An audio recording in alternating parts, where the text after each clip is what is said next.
प्यारे बच्चों, हिंदी की क्लास में आपका स्वागत है। आज हम लोग श्रृंगार रस के बारे में पढ़ेंगे, लेकिन इस रस से पहले जो मैंने वीडियो रस के बारे में बनाया है, अगर आप लोग वो देख लेंगे तो आपको ये रस समझने में बहुत आसानी होगी। बच्चों, पहले श्रृंगार रस की परिभाषा पढ़ लेते हैं। मैंने बहुत ही आसान शब्दों में तुम्हारे लिए ये परिभाषा लिखी है। श्रृंगार रस का स्थायी भाव रति है। नायक नायिका के मन में एक दूसरे के प्रति प्रेम के भाव को ही रति कहते हैं।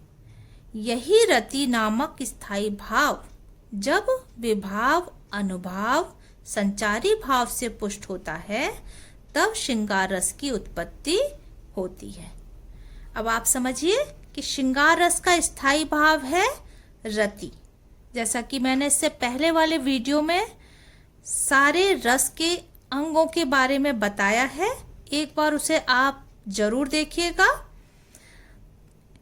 और जब ये रति नामक स्थायी भाव, रति क्या होता है? नायक और नायिका के मन में जो प्रेम का भाव है उसको ही रति कहते हैं।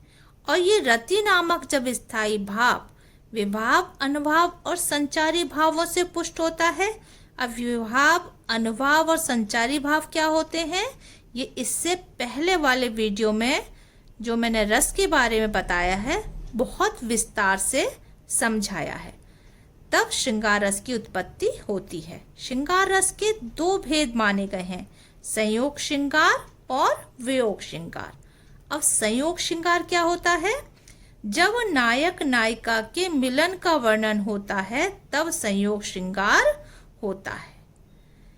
एक तरह से तुम ये समझ लो, तुम लोग पिक्चर देखते हो, पिक्चर में जब नायक नायिका पास पास होते हैं तो वो संयोग श्रृंगार है।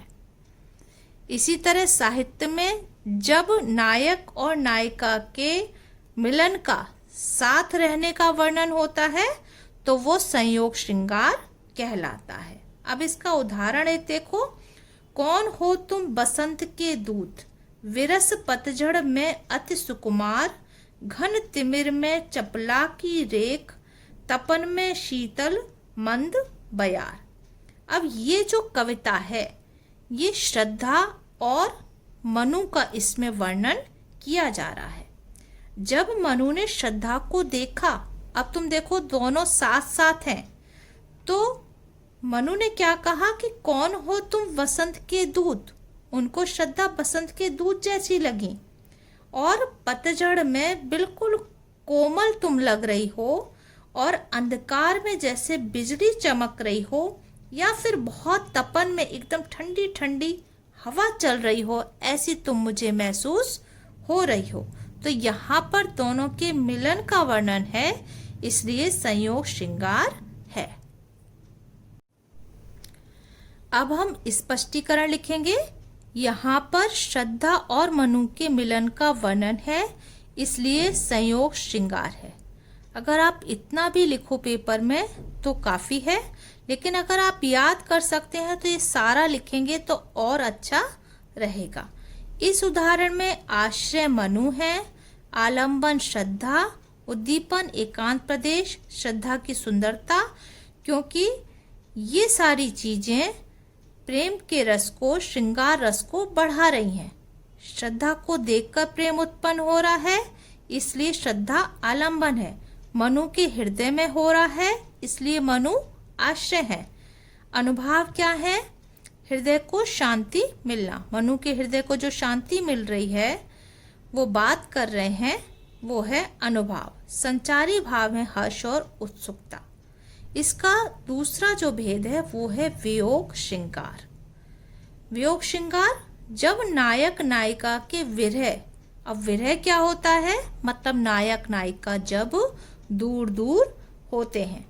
तुम लोगों ने देखा होगा, तो अगर मैं इस तरह से कहूंगी तो और अच्छी तरह से तुम समझ जाओगे कि कभी तुम पिक्चर देखते हो तो देखते हो नायक नायिका दूर दूर हैं, रो रहे हैं, गाना गा रहे हैं, तो वो ही विरह है। तो जब नायक नायिका के विरह का वर्णन होता है, लेकिन साहित्य में जब कविता में नायक नायिका की दूरी का वर्णन होता है तब वियोग श्रृंगार होता है। उदाहरण, हे खग मृग हे मधुकर श्रेणी, तुम देखी सीता मृग नैनी।